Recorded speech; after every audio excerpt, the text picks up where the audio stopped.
Welcome to Talk Juicy. Hi guys, I'm your host Brittany. And I'm Leanne. And thank you guys for watching another show. So it's been a while, but we've missed you guys. Definitely, it feels good to be back. It does, indeed. And I feel like we've said this before. We should stay here. Yeah, we we're gone too long. We're sorry. I mean, just like other talk shows, though, we need to take a hiatus. We go on vacation. We do. We do. And I was just on a vacation, so. And I'm going in 2 weeks, so. Yes, you were just on a vacation too, though, right? Yeah, and I'm taking another one. Lucky Maybe you. we vacation too. The big bag over here. So, for starters today, we actually have a couple of good topics at hand, but we're going to start off with, we've had this debate, my best friend and myself. We feel like, do good girls finish last? I feel more often than not, the people who try to do the right things always get pushed to the wayside. And I feel like they come in last when the people who are doing bad things are always in the forefront and they're being praised for being bad. Well, I won't say it's like doing bad things. What I will say is it's like, True.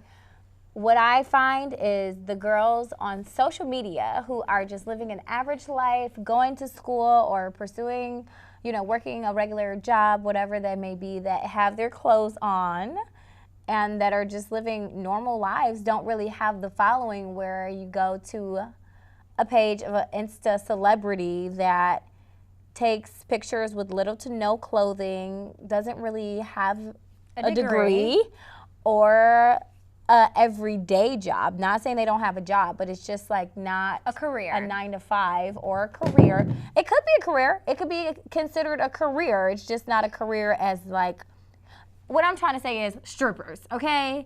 Normally the girls that are strippers and or some form of mild prostitution, they have the thousands and thousands of followers. Millions of followers. Media. Millions. Yeah. Or video vixens. They have a lot. Or girls with their booty cheeks out. That's just what I'm trying to say. And it seems like the girls who are the nice girls, or not even necessarily nice, but who are in school or who are trying to do the right thing or live a good Christian, wholesome life, they're like, looked at us, whatever. We're boring. You're not important. You're boring. You're boring. Essentially, because you're not showing skin. You're not doing things that are promiscuous for the public to see. So you're not important. That's how people view you on social media. Right. But, I mean, just like how they say beauty is in the eye of the beholder, people who feel like you're important, I feel like that's in the eye of the beholder as well, because you shouldn't be looking to be important to these people who are on social media, because let's just face it, they're not important. Okay, well, let's just be honest. That's the reason why people have social media, so that they can look at other people's lives and say, oh, my life is better than that, or oh, I wish my life is as good as this. Like, that's just what it is. So yeah, as we all know, we shouldn't look to social media for self-fulfillment or anything like that. But in the society that we live in today, it plays a very big role in how people perceive themselves or even self-worth. It's unfortunate, and it's not. That's but not, they shouldn't. They should not. They shouldn't look but to it's that the truth. They do to define their self-worth, because if that's what you're looking to, social media, to define who you are as a person, then sweetie, you don't really know yourself, and you don't know your worth. You don't. You don't know your worth to begin with. So that's where it's confused right there, because that they shouldn't be looking to that to define who they are. I mean, yes, we all have social media pages to, keep up with what everyone is doing, or for people to see what it is that we're doing. But when it comes to popularity, and like, I don't have a lot of followers on social media. How many followers do you have on your Instagram? I have like a little under 2,000 followers. I have like what, 1,500? But see, we don't show skin, so we're not raunchy on our pages. I don't do it because it's not something that I want to do. Just like you, we have younger siblings. We're not going to be out showing boobs and butt, on our social media page. Not even just for the kids, but for ourselves. Exactly. And I don't even have boobs to show, really, if you want to be honest. I'm just being serious. I have them. I just don't care to flaunt them. I'm jealous. And then also, when you think of things like employers, we have to be presentable. if we're representing a company or if we plan to represent a company in the future, we have to be presentable. We can't just be on our pages putting whatever. And, I mean, which brings me to that point, though. These girls that are on their pages half naked, 9 times out of the 10, that's their career. Like, they are in some type of adult industry where they get paid to not wear clothing. And they're being praised for it. But what I just want the younger kids to know, because I'm always talking to the babies, I want you guys to know that it's okay if you're not doing all of that, because you don't have to do that to be beautiful, and you don't have to look to social media to define your self-worth and who you are. You know, you don't have to show skin and be raunchy or be promiscuous.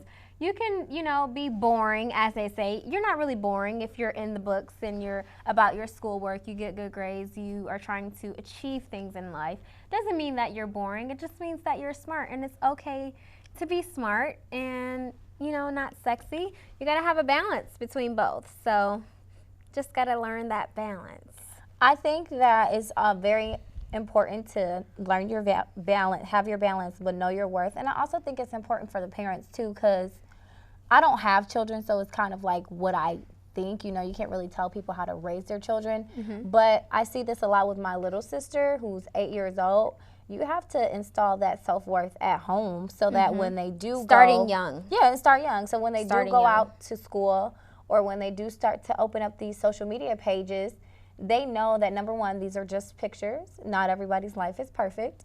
And number two, they have self-respect for themselves to not display themselves like that on the internet. And number three, they're able to distinguish reality from what's not. Yeah, that's true. Yeah, because even reality TV is not reality. No, not at all. And you know, we did a whole segment about that on, I'm not sure if we've done it on Talk Juicy TV, but we've done it on our radio show many times before about reality TV, and it's needless to say, it never ends.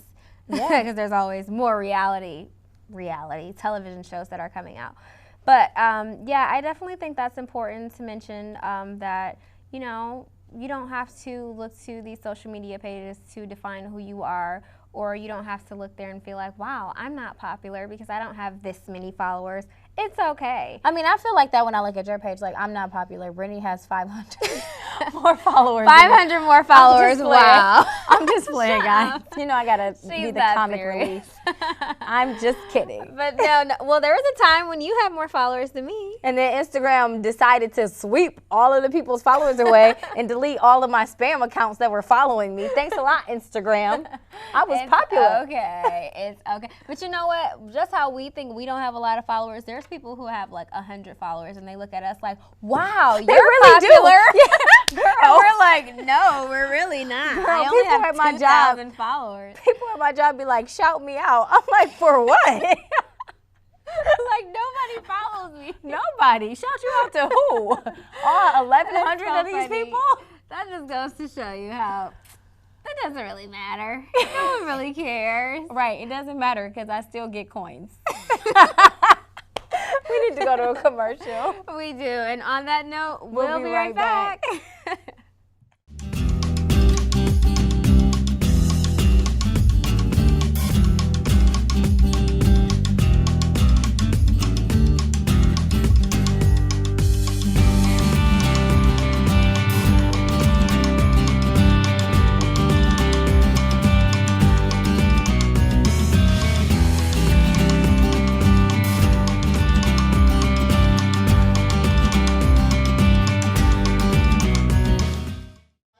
Welcome back. Welcome back, guys. So this next segment, we actually want to talk about traveling, because Leanne and I both are big on traveling abroad, traveling throughout the states in, you know, United States.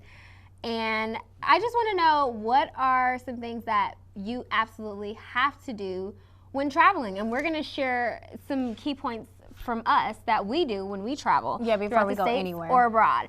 So what are your top 3 things, Leanne, when you're traveling? Well, depending on, well, no matter where I go, especially if I go abroad, before I go to a different country, I always research the country. I research the language, I research the people, what the culture is like. The one thing that I love to research when I'm traveling is the food. What are the native dishes? What is everyone's favorite thing to eat when they go to that country? Foodies. So, for example, I went to Barbados 2 years ago. I'm actually going back in 2 weeks. and they have a really traditional dish. It's called cuckoo and flying fish. My first time in Barbados, I was on a mission to find cuckoo and flying fish. And I didn't want to eat anything else until I tried this dish.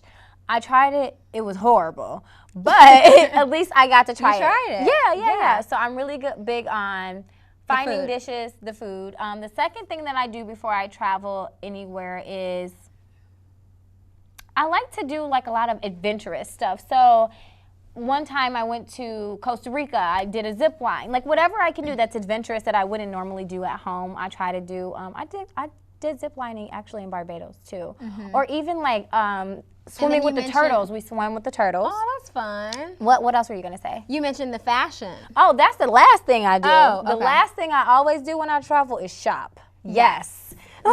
Because you never know. You might find some really great things in other countries that you don't have here the luxury of having in the States. So, very true. For example, I've discovered some amazing stores overseas or in a different country that we just don't have in the States. And for example, before Zara even came to the United States, I was up on it, y'all, because I had went to Spain when I was in high school 2 times. Zara was there, and I was like, it's a store called Zara. It's amazing. Fast forward, we have a store here. Now we do have stores. We have a couple Zaras in the States, none in Michigan. Nope. But I was one of the pioneers to bring it here in America. Yes. Thank me later. I love that. You're welcome. So my must-haves, or not necessarily must-haves, but the things that I absolutely have to do before I travel are definitely researching the country, finding out what the language is before if you're traveling abroad. Because if you're in the United States, then everybody speaks English. So when you travel abroad, you have to find out what's going to be the primary language there and kind of get yourself familiar with the language so that you can communicate if you need to in that language, because you never know when you might be in a desperate situation and no one speaks English. So for instance, I recently traveled to Spain. And we actually both have that love for Spain because you've been to Spain a couple of times. I loved Spain. I went to Barcelona, Ibiza, and Madrid, and I had an amazing time. But before I went, I'm semi-fluent in Spanish, so it wasn't really hard for me to research the language because I already knew they speak Spanish. It's Spain, so that's their primary language. But I did research the culture, and I absolutely have to find monuments, like historic monuments. That's a big thing for me. So when I was in Barcelona, I went to see the Sagrada Familia, and what this is, it's a church, it's actually a cathedral, and it's been being built for over 200 years. You can see this picture, it's gorgeous, and it still has 20 more years to go before it'll ever be complete. So I make sure to find a historic monument and to educate myself on the history of that monument, why it was built, and just find out some interesting facts so that I can kind of pass it along to someone who is either going to visit the country or who's visited the country before, things like that. Another big thing for me is finding something to do in nature. Like I have to absolutely find like some type of hiking trail or a mountain I can hike or something like that. Like I absolutely love doing stuff like that because I'm very adventurous. I'm not trying to hike any mountains on my vacation. I would make you go with me. You know I would if we were on vacation. No. But no, I love nature. I love being outside. I love hiking. We can go outside. We can go to the beach somewhere. Yeah. And seeing the city or seeing the country from a different set of eyes. Like a lot of times when you hike up these mountains or whatever, you can see the city or wherever it is that you're staying, you can see it from like a 360 view, and it's just great to see it from a different angle sometimes. So when I was in Ibiza, it actually looks like Ibiza, but it's pronounced Ibiza. She is so bougie, Ibiza. Guys. But no, so pretty. So this is Ibiza. This is their Ibiza, or the Castle de Ibiza, and this is the castle that overlooks the island.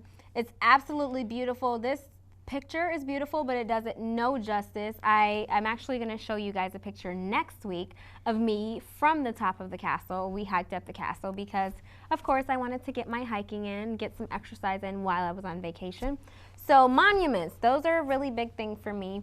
And, of course, the hiking trails. I didn't do any of the mountains, but I do like to submerge myself into the culture of people when I go. Listen, speaking of the culture of people, I heard that those people in Ibiza, they party. They do. Okay. All day and all night. So I need to go there because I know Justin It's a Bieber different goes kind of there. party. Like all the celebrities go there to party. All They of do. them. Yeah. They do. It's a different kind of party. The best time to go if you want to meet or run into some celebrities is July and August.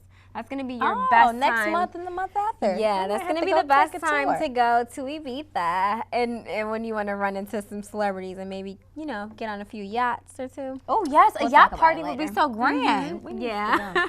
But no, okay, so submerging yourself into the culture, and I mean that by every essence of the words. Like, when I was in Madrid, I went to a bullfight.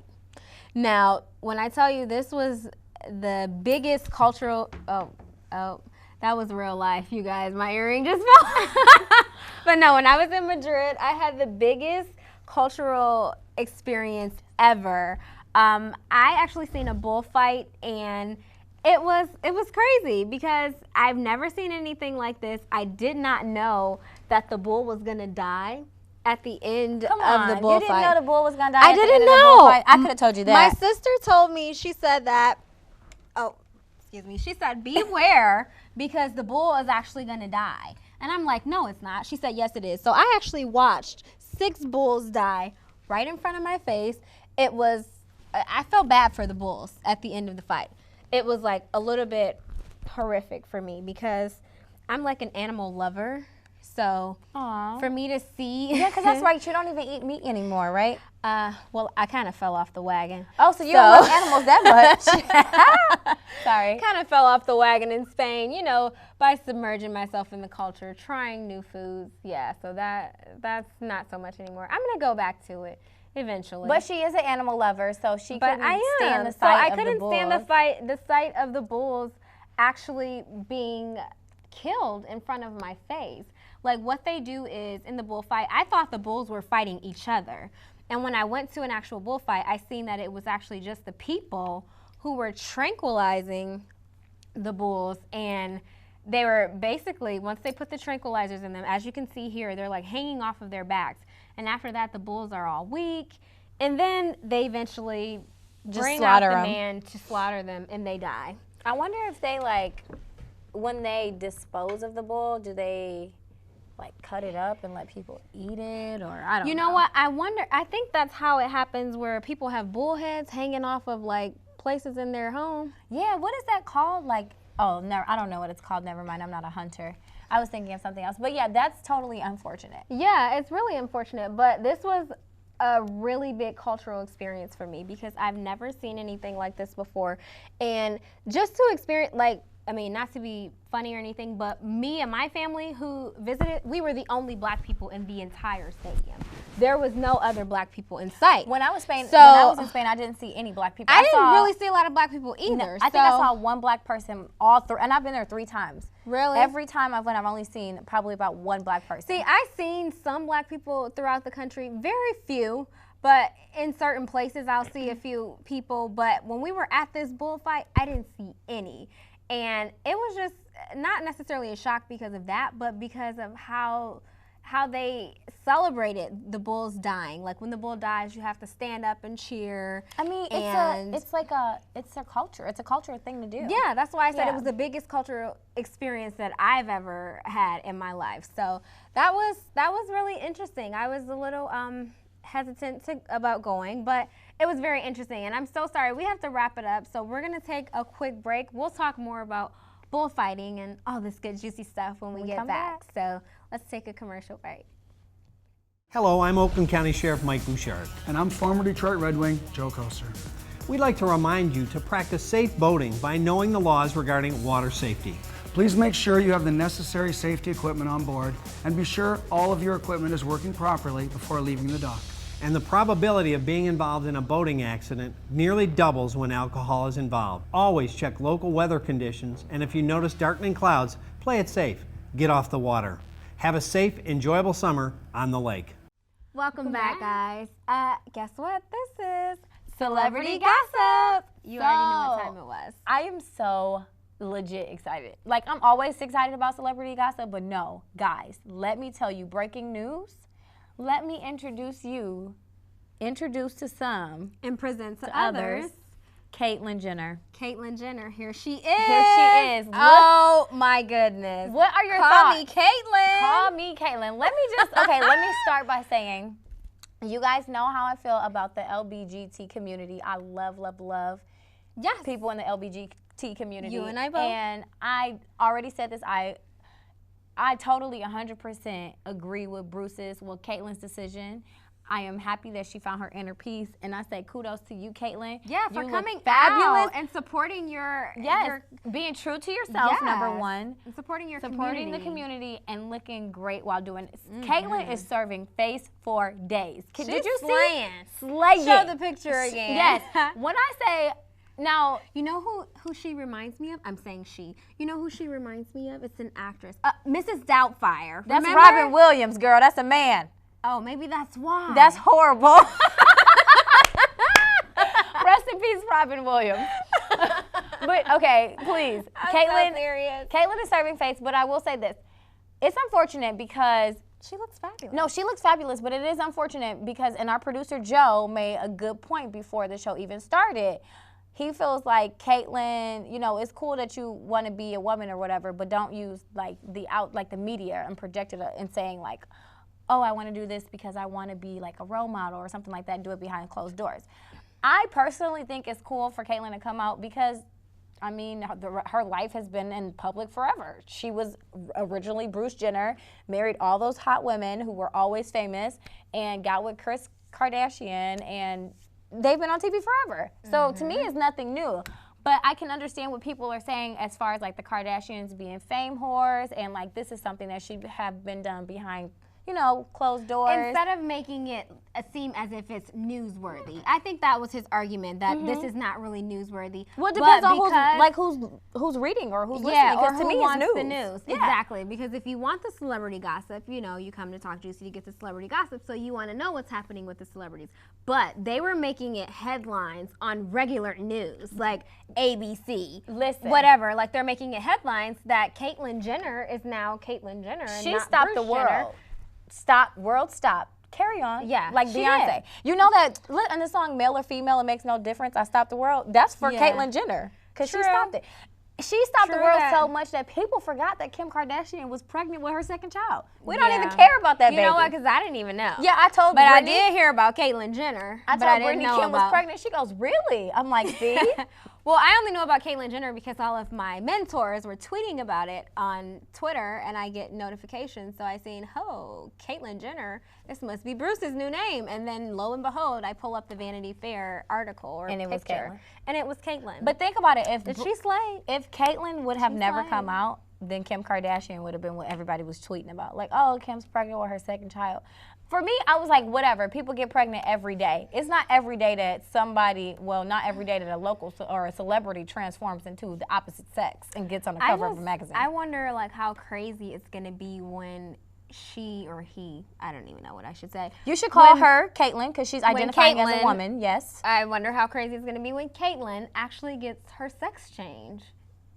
See, okay, this was another good point because our producer Joe said it looked a little tucked under. So if you bring back up the picture, Tessa, what you'll see on the photo is like Caitlyn is in such a slimming, what is that, lingerie? Like a bustier almost. And if you look in the genital part, she's waist training. You think she's waist training? If you look at the genital part, it does look very flat.